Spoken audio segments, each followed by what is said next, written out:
사실 그 유식이라고 하는 철학은 내가 오늘 강의하면서 느꼈는데, 이것을 짧은 시간 안에 이 안에 있는 정수를 설명하려고 하는 것이 굉장히 쉽지는 않은 거구나. 유식이라고 하는 것은 조금 초기 불교는 상식적인 데서 시작하는데, 유식이라고 하는 것은 어느 깨달은 상태에서 시작하기 때문에 그 깨달은 상태에 대한 것은 믿음으로 가든지 아니면은 이제 거기에 이제 이해를 시켜주는 것은 이제 오랜 세월이 걸려야 되는 것이 쉬운 일이 아니구나 라고 생각했지만, 내가 2차 시도를 한번 해보려고 해요. 그 유식에서 어제 그런 말씀을 드렸죠. 초기 불교와 설을체유구의 5가지의 수행의 단계를 얘기하고 있죠. 그래서 처음에 초정법륜경에서는 무엇을 말하느냐 하면은 바로 사성제에 대한 이해, 그걸 견도라고 하고, 사성제에 대한 그 수행을 닦아서 집을 멸한 것을 바로 수도라고 하고, 그리고 모두 다 닦아서 더 이상 닦을 것이 없는 것을 무학이라고 그렇게 초전법문경에서 나오다가, 그것이 구사론에서 견도라고 하는 것이 앞에 2단계가 더 필요하다 해서 그 자량과 가행위라고 그렇게 2개를 더 집어넣죠. 자, 그리고 유식에 와서는 역시 오위의 수행을 그렇게 얘기를 해요. 오위의 수행을 얘기하는데 이름은 자량과 가행위는 이름은 똑같아요. 그런데 이제 3번째 견도라는 말 대신에 통달위라고 얘기하고, 그 다음에 4번째 수도라는 말 대신에 수습위라고 하고, 그리고 무학도라는 말 대신에 구경위라고 하는 단어가 바뀌는데 내용은 비슷하다고 볼 수 있어요.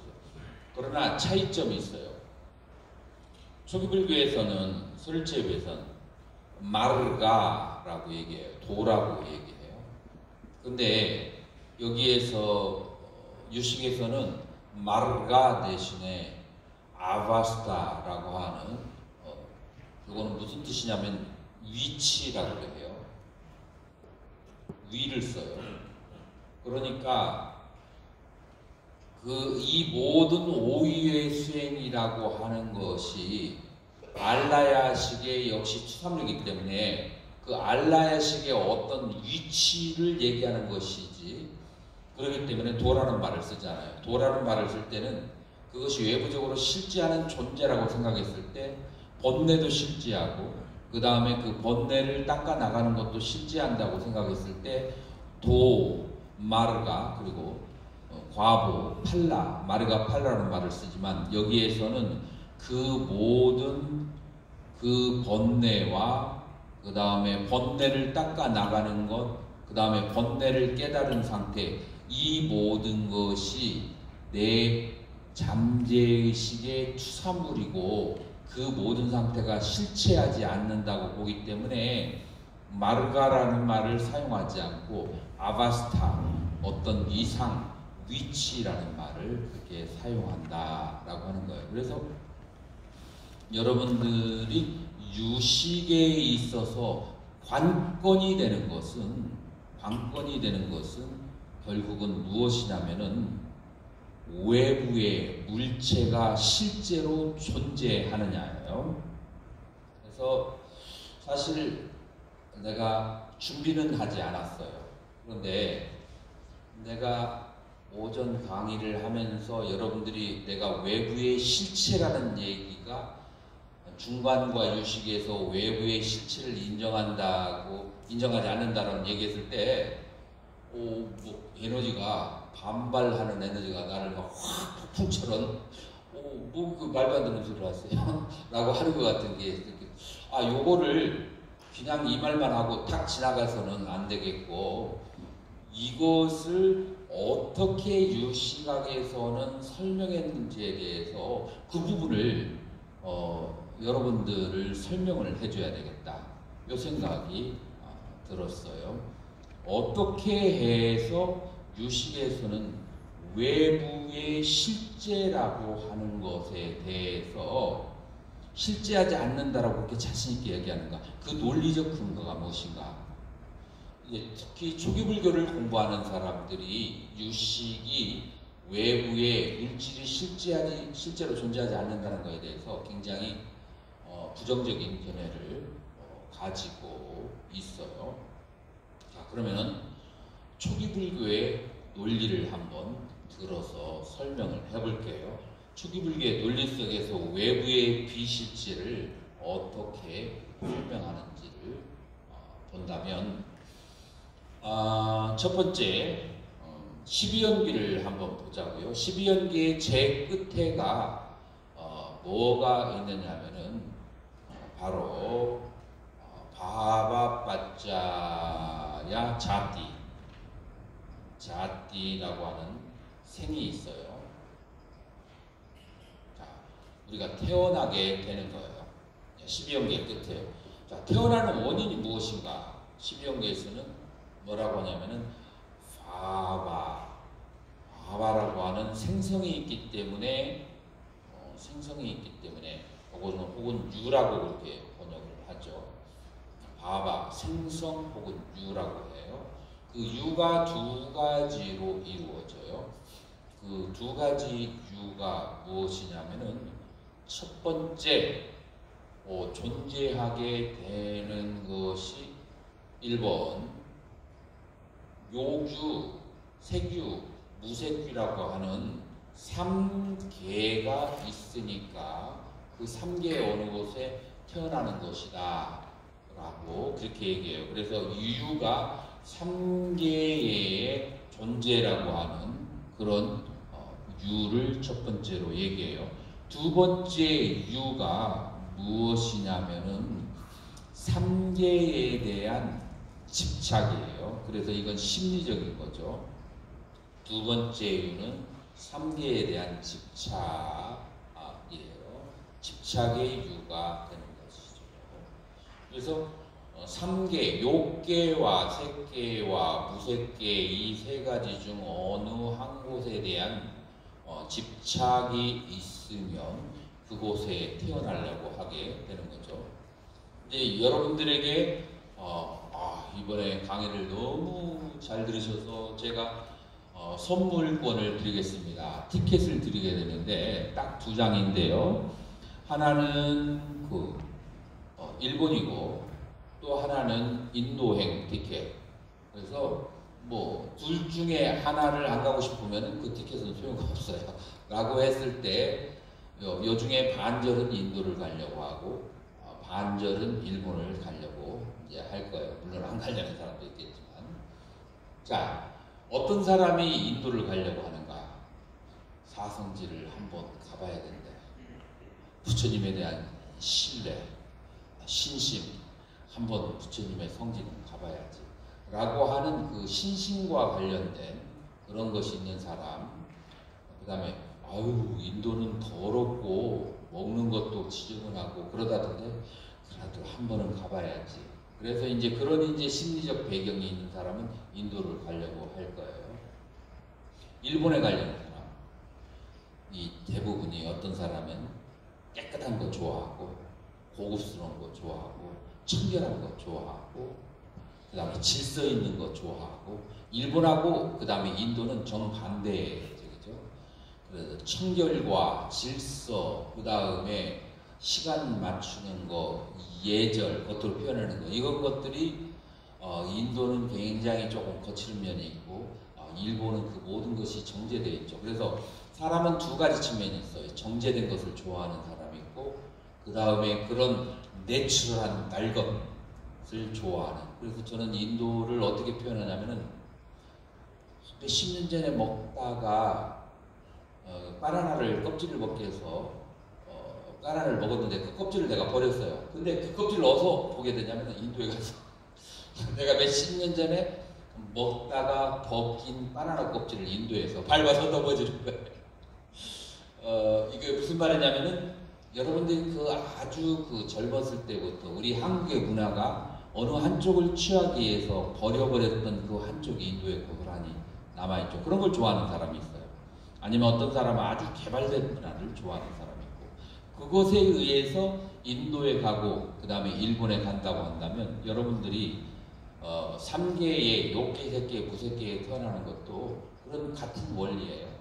그런 같은 원리에서 여러분들의 어떤 욕구가 있고 그 다음에 그 여행을 지탱해 줄 만한 시간과 그 다음에 체력이 된다면 여러분들은 3계의 어느 곳으로 이제 가는 거예요. 자, 그래서 이 3계에 대한 그 좋은 생각이 있어야 되고 그 다음에 3계가 실제로 존재해야만이 우리는 그곳에 태어날 수가 있다. 그래서 바바 아짜야 자띠라고 그렇게 하는 거예요.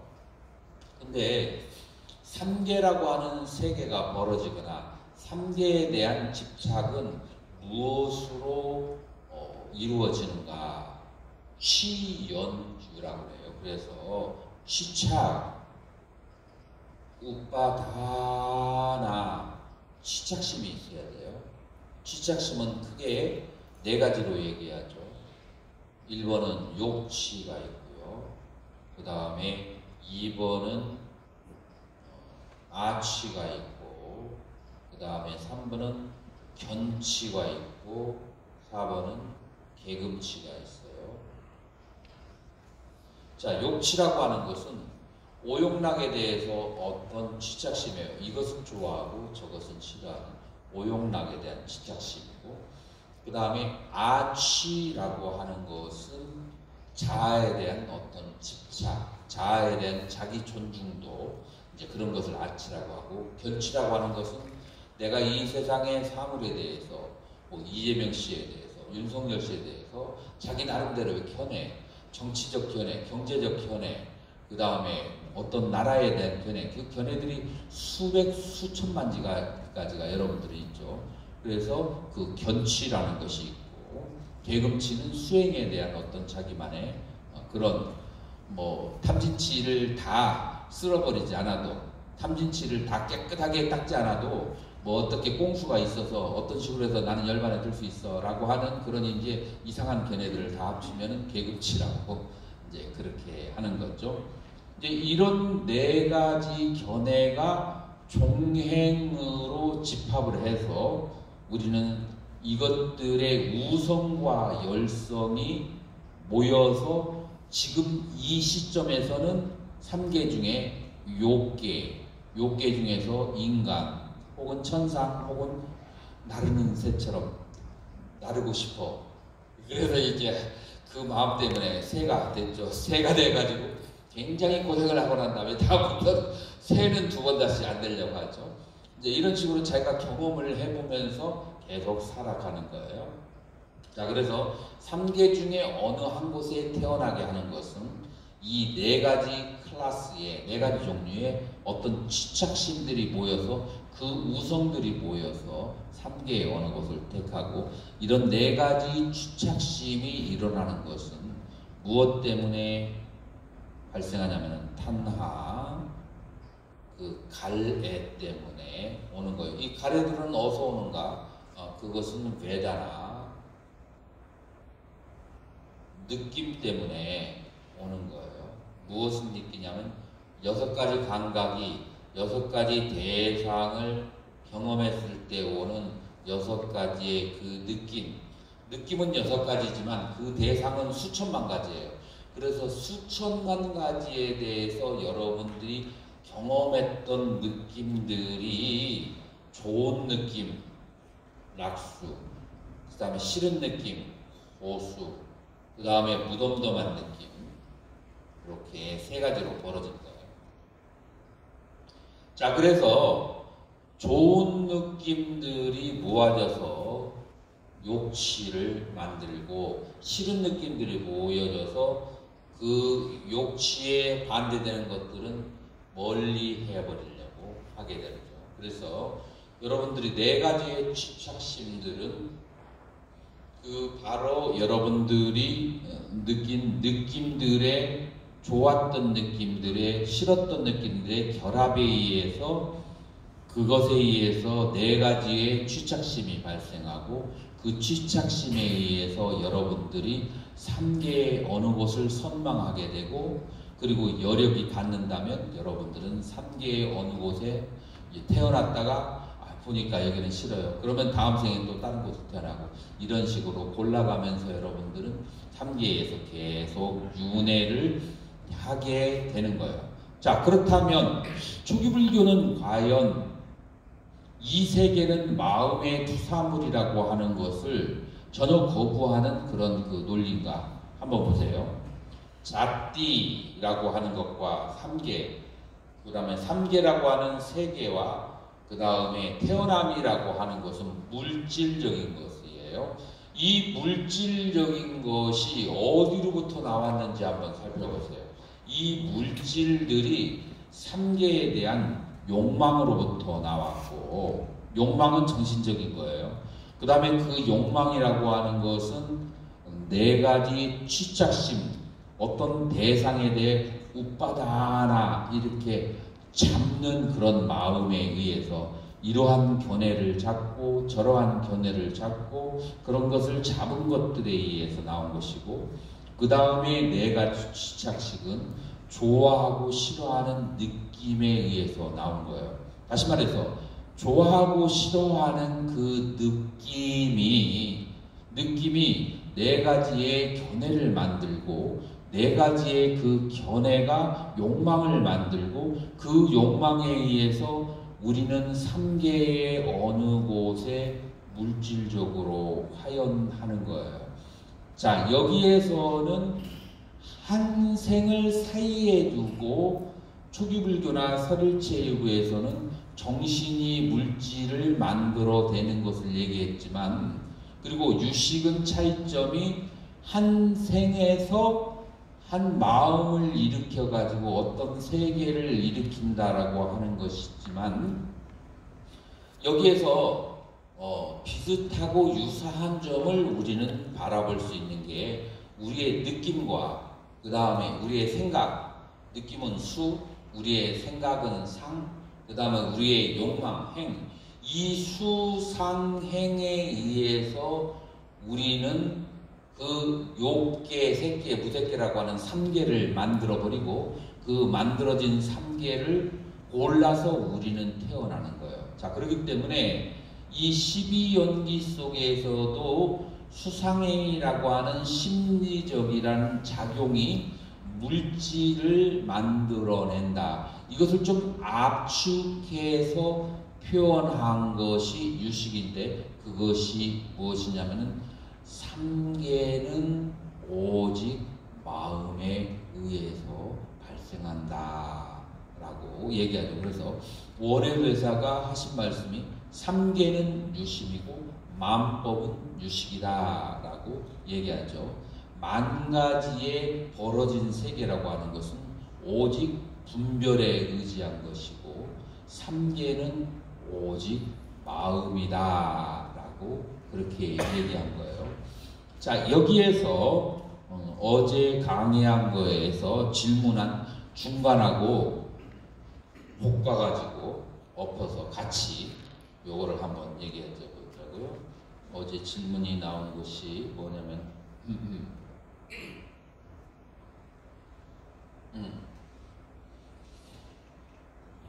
그거예요. 자, 지금 우리에게 그 분별의 세계가 보이는 것이 무엇 때문에 어제 보여진다고 했어요? 그것은 이 모든 세계라고 하는 것은 바로 전자가 계속해서 빠른 속도로 돌고 그것의 파동을 받아서 우리는 물질이 있다라고 그렇게 인식을 하는 거예요. 아까 3계 유식이라고 했죠. 3계는 오직 알려진 것뿐이라고 했어요. 우리는 그 파동에 의해서 파동이 계속해서 돌면서 그 파동이 우리의 감각기관의 그 파동하고 부딪혀서 그 정보가 우리의 감각기관에 전달된 것을 해석한 것이 바로 존재에 대한 인식과 해석이에요. 자, 그런데 이 세계가 각각의 다른 물질들이 각각 다른 전자들이 돌아서 다른 물질로 보이게 하는 것이 내가 탐진치 삼독이 없는데 내 마음속에서 탐심 잡아당기는 것과 내 마음속에서 밀쳐내는 것, 잡아당기는 것은 attraction, 밀쳐내는 것은 repulsion이라고 하고, attraction, repulsion이 영어로는 어떻게 번역되어 있냐면은 양자를 repulsion이라고 영어로 번역하고 전자를 attraction이라고 그렇게 번역을 해요. 다시 말해서 전자는 잡아당기는 거 성질을 가지고 있고 양자는 밀쳐내는 성질을 가지고 있다라고 해요. 그리고 우리의 탐심과 진심도 역시 탐심은 잡아당기고 진심은 밀쳐내는 기능을 가지고 있어요. 자, 만약에 우리의 마음속에 탐심과 진심에 의해서 업을 일으켜서 거기에 해당하는 감각기관을 만들어내지 않았다면 바깥에 보여지는 그 세계에 각각 구별되어지는 새와 지렁이와 개구리와 산과 바다, 이 세계는 실제로 존재하고 있는 걸까요? 내가 만약에 탐심과 진심으로 내가 스스로 파동을 일으키지 않는다면 그러한 세계가 자성으로 존재하는 것일까요? 그러한 세계는 자성으로 존재하지 않죠. 설령 존재한다 할지라도 내가 마음에서 파동을 일으키지 않으면 내가 대상의 파동을 인식할 수가 없고 그 인식할 수 없는 상태는 그대로 정멸이죠. 이 문제는 무엇과 연결이 되냐면 정멸에 든 자, 열반에 든 자, 해탈에 든 자에게 아직 이 분별되고 차별된 세계는 존재하는가? 이런 질문이 논사들이 이제 질문한 게 있어요. 어떻게 생각해요? 혜진 스님, 여기 혜진 스님이죠. 어떻게 생각해요? 내 마음속에 탐진치 분별이 사라져서 멈춰진 상태, 열반에 든 자에게 이 차별되고 분별된 세계는 대열반에 든 자에게 차별되고 분별된 세계가 보여질까요? 보여지지 않아요. 지금 유식에서 얘기하는 내 마음에 의해서 이루어진 그 세계에 내 마음이 투사되어서 이 만법이 발생한다라고 하는 것은 요즘에 양자역학을 자세히 연구하고 분별하면은 어느 정도 양자역학에서는 그것에 대한 대답을 설명했다고 볼 수가 있어요. 그래서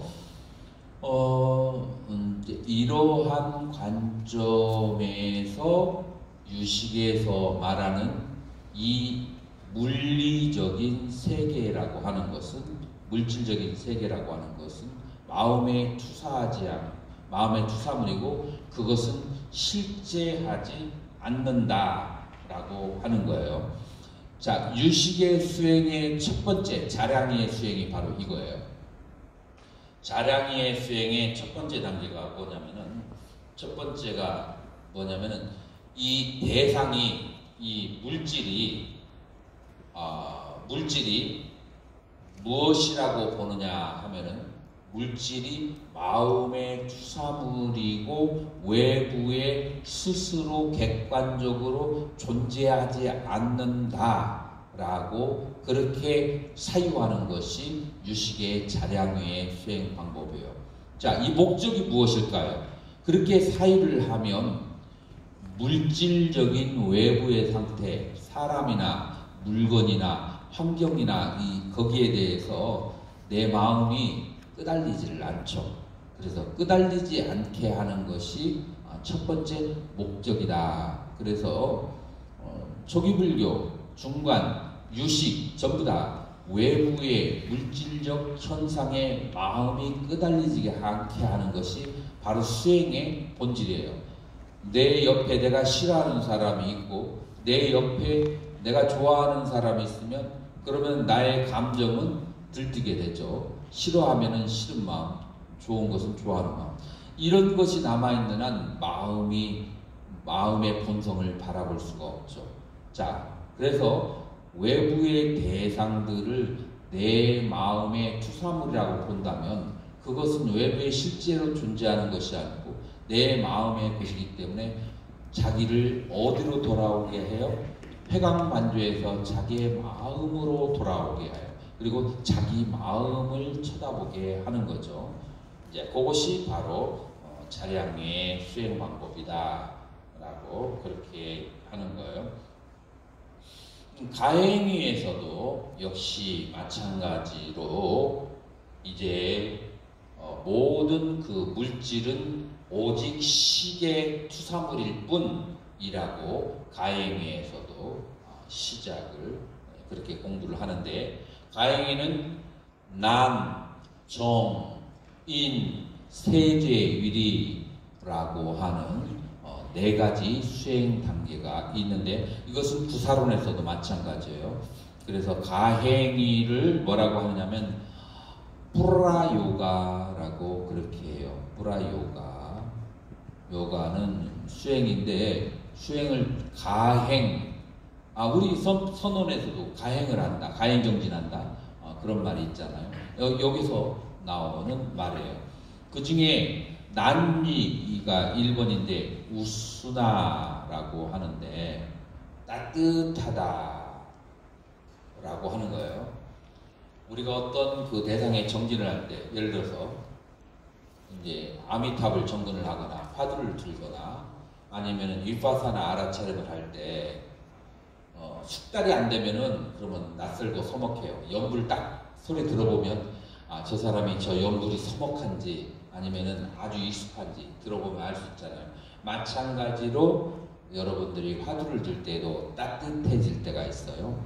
따뜻해질 때는 뭐냐면은 재미가 나기 시작해요. 그래서 가행위의 첫 번째 난위에서는 그 수행 대상에 집중이 되는 것이 따뜻하고 재미가 날 때 그것을 난위라고 한다라고 하는 거예요. 자, 그러면 구체적으로 어떻게 되느냐면 이제 우리가 대상은 이 여러 가지 물질들은 마음의 그림자라고 그렇게 보았어요. 자, 그러면 여기서 마음의 그림자고 했을 때 그건 구체적으로 무엇인가? 이름들이에요. 여러분들의 마음속에 무엇가 있느냐? 어떤 대상에 대한 이름들이 있어요. 그래서 난위에서는 이제 대상이 실체하지 않는다고 보고, 그 다음에 두 번째 단계 정위에서는 어떤 수행을 하냐면은 대상은 오직 이름뿐이다, 생각일 뿐이다 라고 생각하는 거예요. 여러분들이 수행을 하시다가 하루에 1시간, 2시간 수행을 하다 보면 그러면 무엇이 발생하냐면은 나도 모르게 생각의 날개를 타고 헐헐 날아가는 것을 여러분들은 볼 수 있어요. 알아차림이 있는 사람은 즉각적으로 알고, 알아차림이 부족한 사람은 1시간 방송 끝날 때 이제 그제서야 알아차리거든요. 헐헐 생각의 날개를 타고 날아갈 때 여러분들은 그것을 매 찰나마다 알아차려야 돼요. 뭐라고 알아차려야 돼요? 생각일 뿐이라고 알아차려야 돼요. 이름일 뿐이에요. 생각일 뿐. 무엇에 대한? 과거에 대한 회상일 뿐이라고 알아야 되고, 미래에 대한 미래에 대한 계획일 뿐이라고 하는 것을 알아차려. 그래서 여러분들이 어떤 생각에 빠져 있는 것들은 여러분들이 생각일 뿐이라고 알아야 돼요. 어떻게 생각일 뿐이냐? 과거심, 현재심, 미래심이 다 무엇이냐 하면은 찌따 산따나라고 하는 것을 알아야 돼요. 자, 그래서 찌따 산따나, 이건 무슨 뜻이냐면은 마음의 흐름이에요. 왜 마음의 흐름이라고 하느냐면 생각에는 관성의 법칙이 있어요. 생각에는 무게가 있어요. 생각에 무게가 없는 것은 부념이라고 해요. 왔다가 그냥 사라져버려요. 그러나 굉장히 많은 생각들이 누군가가 딱 지나가면서 여러분들에게 이런 말을 한번 했다고 해봐요. 저 중놈이.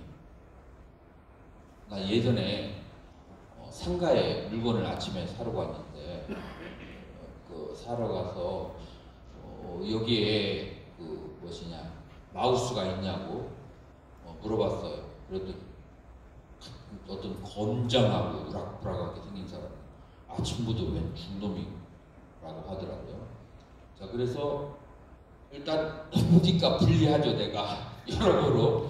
그리고 싸워서 이겼다 한들 좋은 이름이 난리도 없고, 그래서 얌전하게 바깥으로 나왔죠. 자, 그 말을 들은 그 기억이 생각이 날까요, 안 날까요? 그 생각이 나죠. 그 무게가 있어요. 그래서 그 기분 나쁜 무게가 있거든요. 그래서 마음에는, 그 생각에는 관성의 법칙이 있어요. 기분 나쁜 것만큼 굴러가요. 그리고 그것을 반대되는 에너지가 그것과 같은 만큼의 에너지가 없으면 걔는 계속 굴러가요. 좌선할 때마다 한 달이고 1년이 돼도 깜빡깜빡 그 생각이 날 때가 있어요. 그래서 얘는 어떤 무게를 가지고 흘러가는 거, 그걸 뭐라고 하냐면 찌따 산따나라고 하네요. 그래서 마음에는 관성의 법칙처럼 흘러가는 게 있어요. 마치 여러분들 운전을 하다가 아주 반반한 길에다가 저기를 엔진을 딱 꺼봐요. 엔진을 꺼도 그 관성의 법칙에 의해서 한참 가요.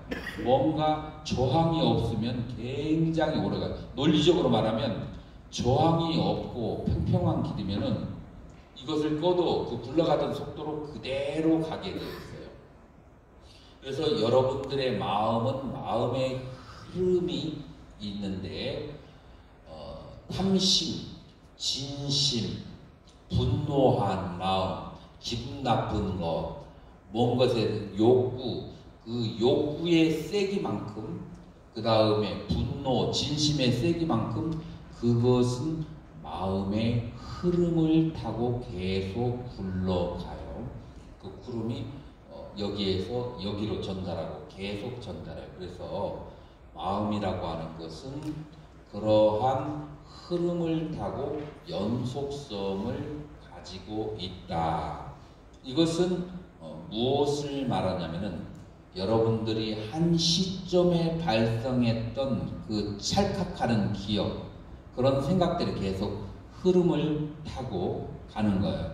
이때 정의의 수행에서는 그것들을 무엇이라고 관한다고요? 생각일 뿐. 그건 1년 전에, 아마 5년 전에 일어났었던 거예요. 그것은 그때 일어나서 끝나버리고 지금 나는 생각할 뿐이에요. 사라지고 없는 거예요. 그래서 우리의 생각이라고 하는 것들은 무엇이냐면 이미 사건 종료된 것들을 죽어서 빳빳하게 된 시체를 끌어안고 있는 게 생각이에요. 그래서 생각은 죽어 있는 거예요. 그래서 과거심도 현재심도 미래심도 불가득이다 라고 하는 거예요. 자, 그래서 정의에서는 생각일 뿐, 그리고 그 생각이라고 하는 것은 죽은 시체다. 더 이상 존재하지 않는 상태다.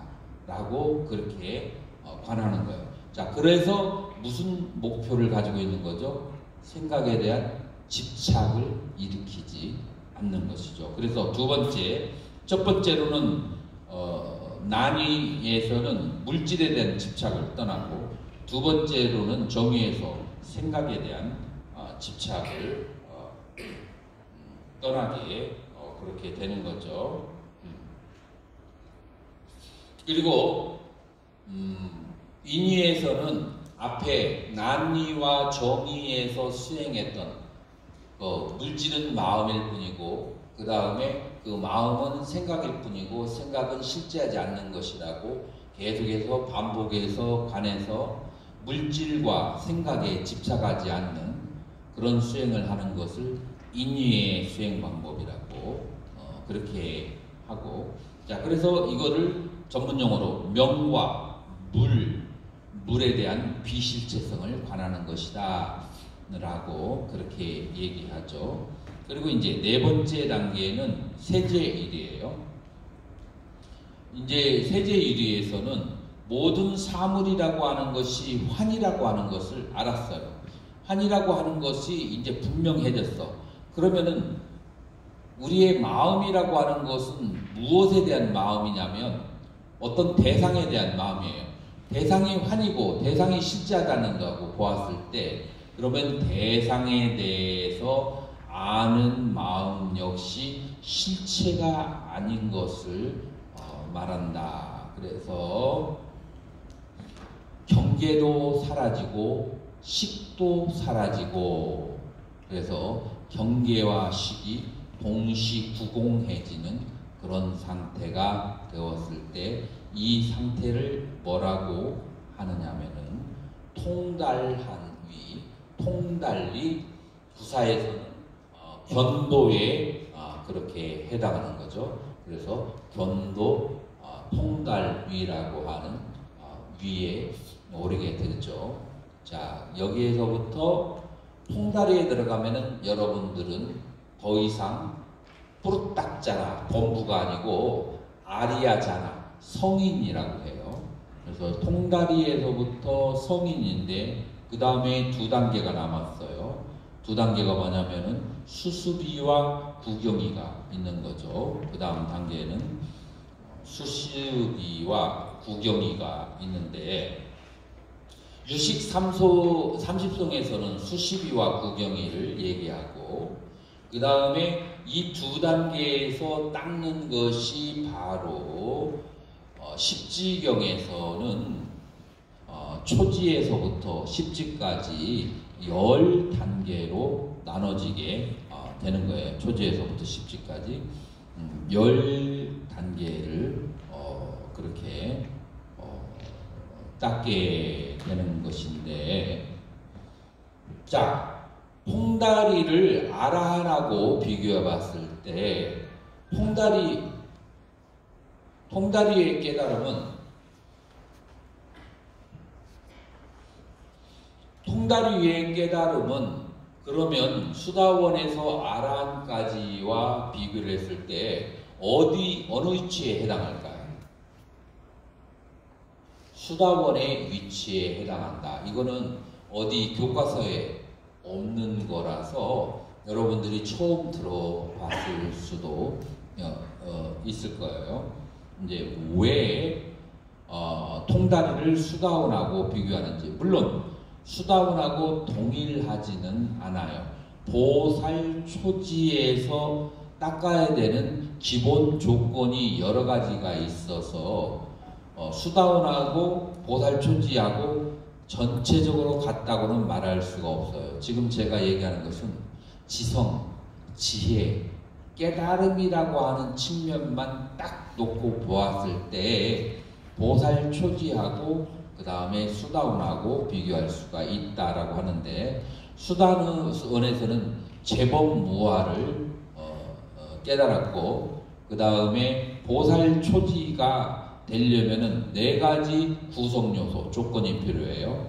4가지 조건이 필요한데, 첫 번째, 까루나 연민심이 있어야 되고, 그리고 두 번째 보리심, 깨달음을 일으키는 마음이 있어야 돼요. 근데 그걸 구체적으로 얘기하면 모든 중생을 다 성불하게 하기 전까지는 내가 깨달음을 얻지 않겠다라고 하는 소원. 그래서 보디찌tta 우빠디야떼가 오는데 그걸 줄여서 뭐라고 하냐면 보디찌tta, 보리심이라고 그렇게 얘기하는 거예요. 자, 그래서 연민심, 발보리심, 그리고 세 번째가 무엇이냐면은 공성에 대한 깨달음. 이제 이런 것을 갖춰야만 되는 건데, 요와 같은 종류를 갖춰야 되는데, 수다원이 되는데 앞에 연민심하고 그 다음에 보리심은 없어도 수다원에 들어가요. 보통 없이 수다원에 들어가죠. 다만 불의의 공성이라고 하는 공에 대한 그 초지보살의 깨달음과 그 다음에 수다원의 재법모와 그런 측면에서는 동일하다라고 그렇게 하는 거죠. 자, 그리고 여러분들이 한 가지 차이점을 알아야 되는 것은 대승에서는 번뇌의 종류가 세 가지가 돼요. 초기불교나 그리고 구산론에서는 번뇌의 종류가 두 가지인데 세 가지로 나눠지게 되는데 여기까지 하고 끝내려고 했는데 약간 공백을 두죠. 이 정도에서 끝내고 오후의 시간에 이 세 가지의 그 번뇌와 그 다음에 초지에서 오지까지 사사무에 대해서 이제 한번 공부해 보도록 하겠습니다. 이것으로 마치겠습니다.